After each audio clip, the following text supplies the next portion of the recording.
Hi everyone, welcome back to The Learning Gardener on this very windy spring day. It is beautiful and sunny and pretty warm in the sunshine, and we are going to try and get as much stuff done as we can, starting with cleaning out these broccoli that are done and making way for some seedlings. So a lot of these were kind of leftover broccoli seedlings, so I just jammed them in pretty close, and to be honest, most of them did really well. A couple of them got attacked by critters from early on and suffered from that, but for the most part they did pretty well. So I'm going to pull these out first, give them to the chickens, and then we're going to get on with planting and cleaning up and doing all the things we've been waiting to do, waiting for the rain to stop.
Last season this was where we grew the garlic, and there is some garlic that didn't get harvested because of the rain and it just kind of was dodgy, so I left it in there to see what would happen, and it has sprouted, so it'll be interesting to see if that turns into anything, because even just looking at it, it's way behind the garlic that I planted late.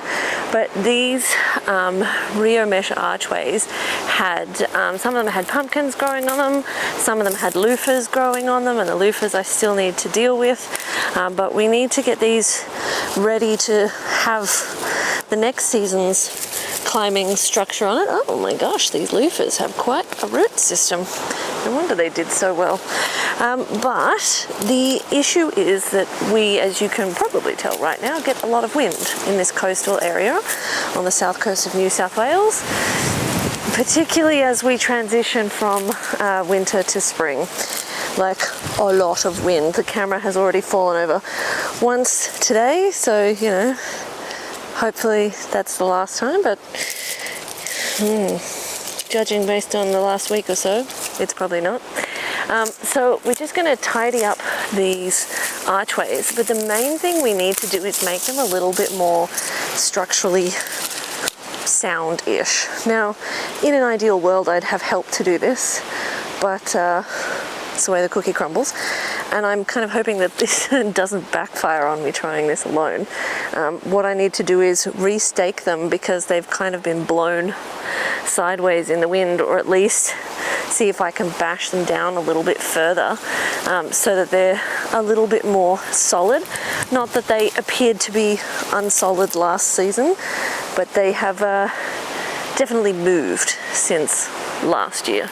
So we want to try and make them nice and stable. And also I was looking at the wire we used to bind them to the T-posts, and that wire is looking a bit rusted and rough, and so I want to redo it and make sure it's nice and solid so it holds up. Maybe I won't even bother taking all this off. See, if it involves a ladder, I think that firmly fits in the too hard basket. It'll eventually break down and come off, but we'll just take what we can reach. But that's the job now. Then we've got a bunch of seedlings that need to get planted. They've done really well in the milk bottles, so they need to come out. And some of them we are making space for them, and some of them just need to get slotted in anywhere where there's space before they get too far gone. And they're a little bit borderline at the moment, but that's just the way life goes. You get to it when you get to it. All that stuff's too high. Too high. Okay, so let's give this a go and hope that the Rio mesh doesn't rebound open.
We still have one more archway here to fix, but in order to fix this one and kind of have it be stable, we've got to finally deal with this bed. This bed I planted some sweet potato slips sort of last autumn, not the one we've just had.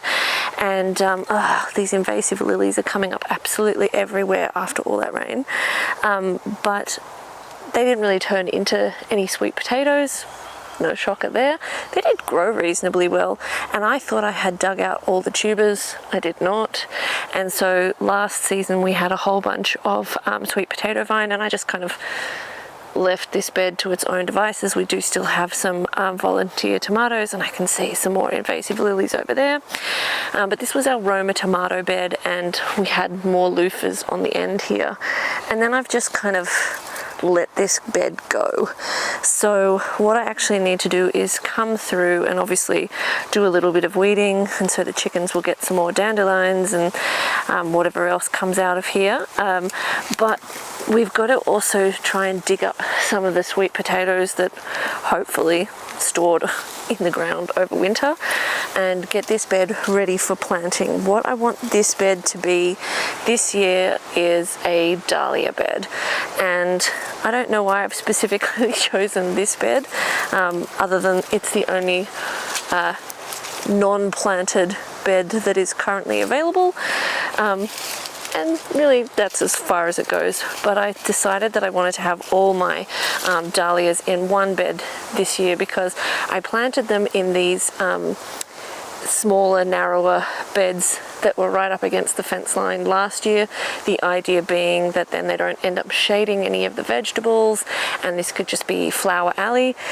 The trouble was with the tomatoes and everything in front of them, they flopped forward because they couldn't get enough sun, and we had the neighbor's bamboo hanging over the fence, and it was just a disaster. None of them flowered, or very few of them flowered, because they couldn't get enough sunlight. So I'm hoping that if I plant them all together, it'll just be a mass of gorgeous dahlias, and also then it'll leave the garlic to be nice and sunny until it needs to be harvested. The dahlias won't get big until summer, at which point we'll be sort of pulling these out, and hopefully it'll work out this year.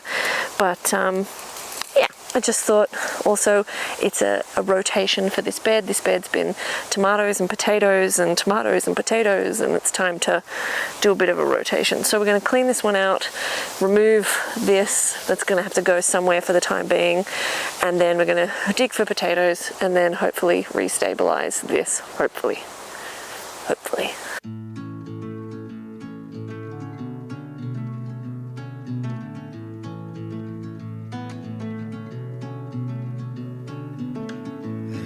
Awake in the morning with a light upon her skin, coffee cup before the day begins. Don't go, stay a while, we'll slow it all the way back down.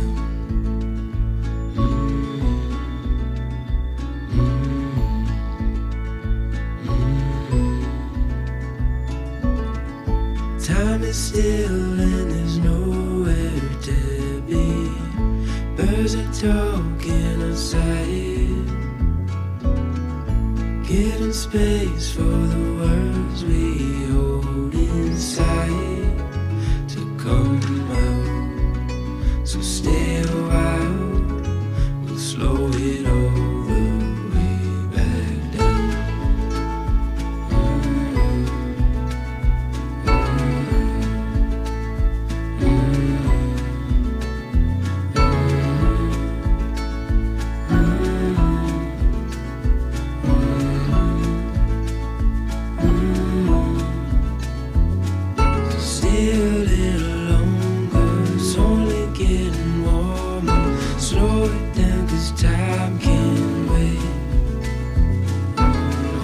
To this moment, watch the sunlight pouring, keep it like a picture frame. So stay a while and don't go, 'cause we got time, we'll slow it all the way back. We got 3 little sweet potatoes, but Rafi's quite happy here and I don't want to move him, and I really don't want to dig up the whole bed. I just no energy for that. So we're gonna enjoy our 3 sweet potatoes, and whatever else is in there I'll either find it when I go to plant the dahlias, or maybe we'll get a better harvest of sweet potatoes this coming season. But I can't find any more of the attached vines to start digging around there. All I could find was really, really deep loofah roots, which I was very surprised by, but I guess that explains why that plant did so well. So all I'm going to do now is straighten this up exactly the same way we did before, and then while I'm doing that I'm going to put the camera on charge because it's about to go flat, and I am going to come back and we're going to get to planting and hopefully tick a few jobs off the list today.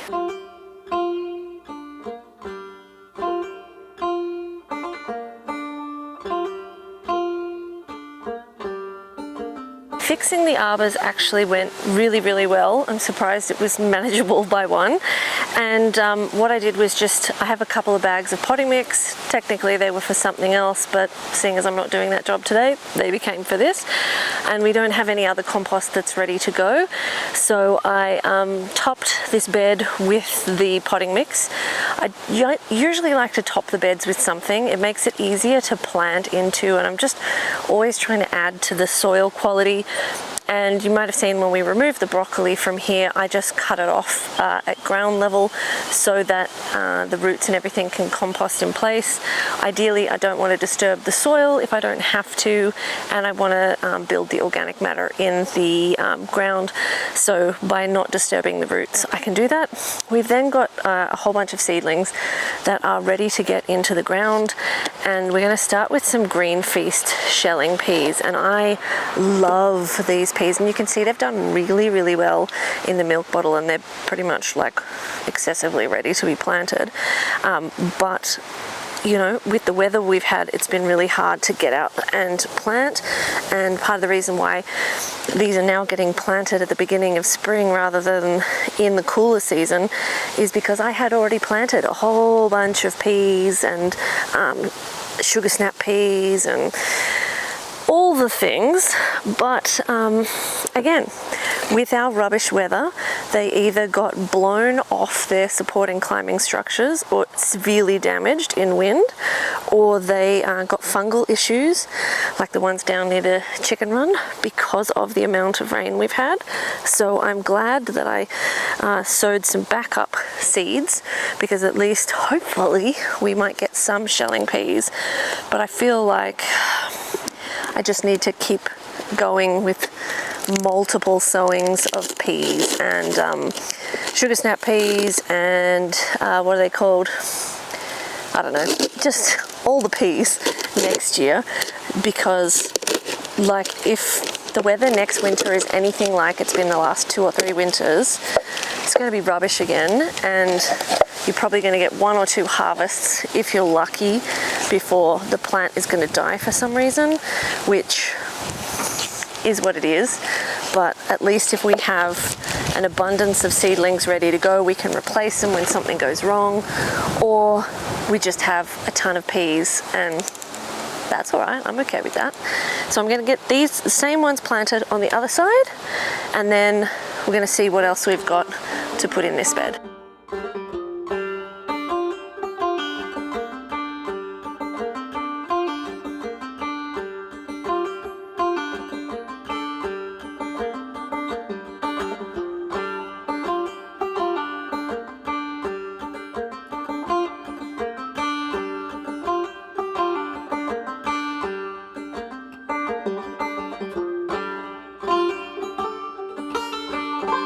The next thing we're adding to this garden bed is something that I have never grown before, and that from what I can tell looking down these milk bottles, they've germinated really well, and we started off with 30 of them, so it'll be interesting to see how many we end up with, and that is chickpeas. I don't really know a great deal about growing them. Obviously chickpeas are a legume, and they're going to hopefully support some nitrogen development in this soil, and yeah, it looks like we've got some pretty good germination here. But from what I've read, they are a bit of a waste of time crop. So you can eat them green, or you can obviously let them dry and eat them like we tend to eat chickpeas. But from what I understand, the 30 plants that I have, I should expect a whopping harvest of about 2 cups of dried chickpeas. So it'll be interesting to see how much we get. They are apparently more of a cool season crop for Australia, so they won't survive our full-blown summer. These should hopefully be done and dusted by early summer, and then it's just a matter of whether I harvest them green, assuming they produce much, or if I let them dry on the plant. And I think some of that will depend on if I like a green one and if I'm desperate for growing space for tomatoes and other crops that you know, produce a bit more than 2 cups of food from 30 plants. So anyway, I figure it'll be interesting. I like to try and grow something new every season. So these are one of the things that I'm growing that I've never grown before, as I said. The other 2 things that I've never grown before are a birdhouse gourd and the Big Mac's pumpkin. And those I'm more growing for giggles. I like to also grow something for amusement's sake. Last time it was the tromboncinos, and they were quite fun, and the loofahs. But the loofahs are all still sitting on the deck waiting for me to deal with them. The tromboncinos are still sitting on the dining table, again, waiting for me to deal with them, because they're quite an awkward thing to store. So I'm not in a real hurry to grow them again, even though they were very prolific, amazing producer. And if you were trying to really maximize your output and grow to feed people as much food as possible in a small space, I'd probably choose tromboncinos over like butternut pumpkins in terms of productivity. But yeah, they're a pain in the backside to store. So, you know, there's that. It's not like you can just put them away somewhere easily. They're like this big. So, you know, you learn something new every year. And I'm sure the Big Mac's pumpkin, if I do manage to grow it, is going to be equally annoying. But I like to grow something to have a little giggle, and the birdhouse gourd is apparently going to be essentially, if you leave it on the vine for long enough and it dries out and everything, you can turn it into a drink bottle. I like the idea of that, and it also reminds me of the little symbols and things we carried with us when I did the Camino de Santiago. So yeah, maybe a trip down memory lane. Maybe a weird thing to grow in the garden, but we'll see. So right now we're going to get these, the rest of the chickpeas in. I've got a few spinach seedlings to pop at the back, and then we're going to move on to another garden bed to keep planting up.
The last bed we're going to be dealing with today is this one down the back. Thank you for this stick, Reffy. It was a bed that was started last year. It was a hugelkultur bed. It was predominantly filled with autumn leaves from my parents' house, so the soil quality is really, really good. I don't actually remember what we grew in it last summer season. I think it was just like a mix of perennial spinach and radishes and stuff like that, because the actual soil level last year was quite low, so I think I grew root crops that wouldn't need as deep a soil while the leaves were breaking down. But subsequently it's actually all broken down, and so this autumn we planted a whole bunch of flowers in there to kind of support the pollinators into the later season.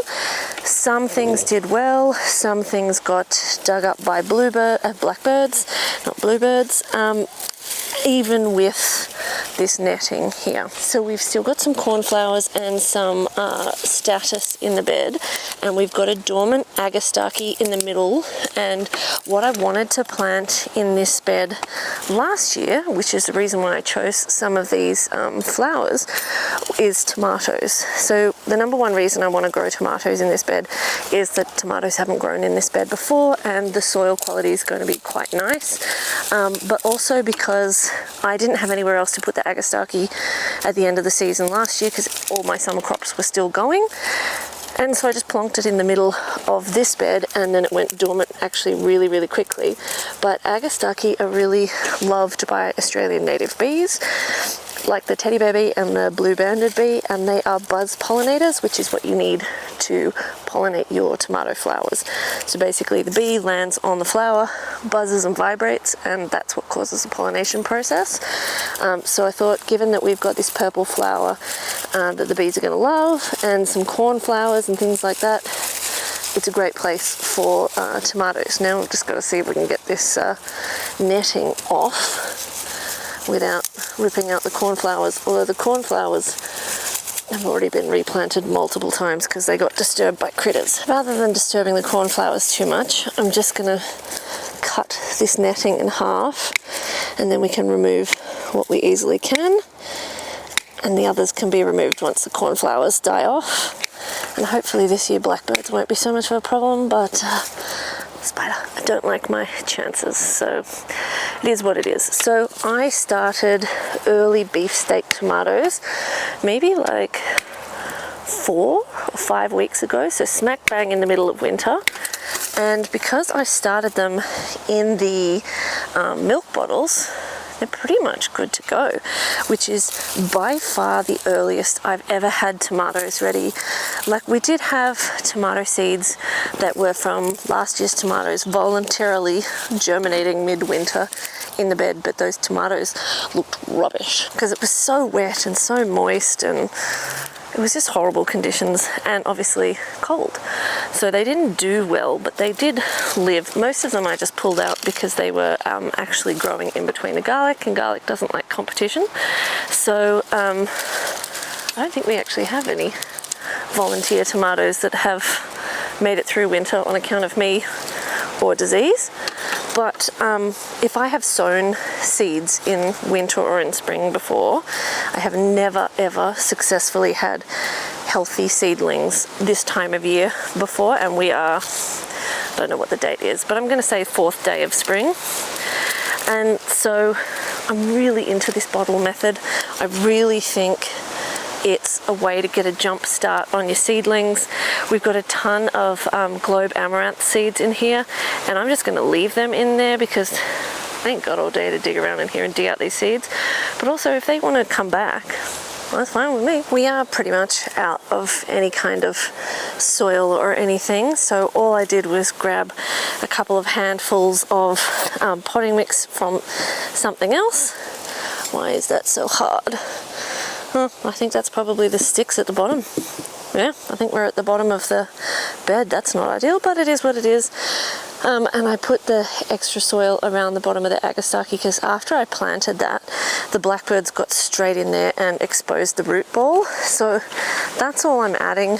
Also, apart from the fact that we don't have anything else to add, it's also because the soil quality in here should be pretty great. So the tomatoes are just going to have to sort it out themselves. So I'm just going to pop these tomato cages in. Then I'm going to pop the tomatoes in, and then I've got these. I used to have these ages ago at my old house, and I'm just going to go around and slide these in on the corners because the beefsteak tomatoes last year got pretty big and they just need some sort of extra scaffolding.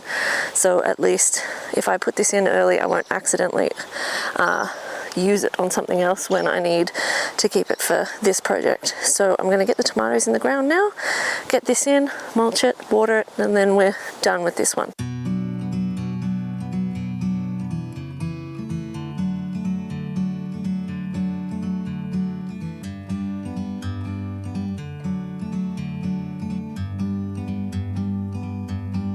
bird on a tree. I'm just sitting here. I got time. It's clear to see from up here. The world seems small. We can sit together. It's so beautiful, you and me. We meant to be in the great outdoors, forever free.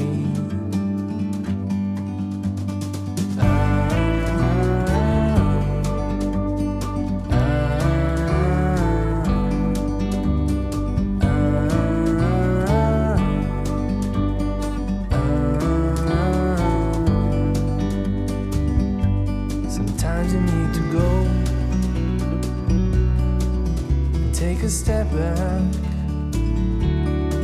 to see the truth around. So we're just going to stick these in now, having planted some French marigolds and the beefsteak tomatoes, and hopefully this will also act as a hound deterrent, especially as we're getting to the silly part of the day. And we just got, actually I just remembered a couple of seedlings that I want to plant around the chicken coop, and then we're all done. So hopefully these things can kind of get established quickly. Yes, Rafi, and we can get a fuller, more beautiful looking garden really soon, and kind of get the things out that are sort of finished production, and get some new production going. What's up, darling? Are you a good boy, are you? Are you a good boy? Did you help? Did Rafi help? He did?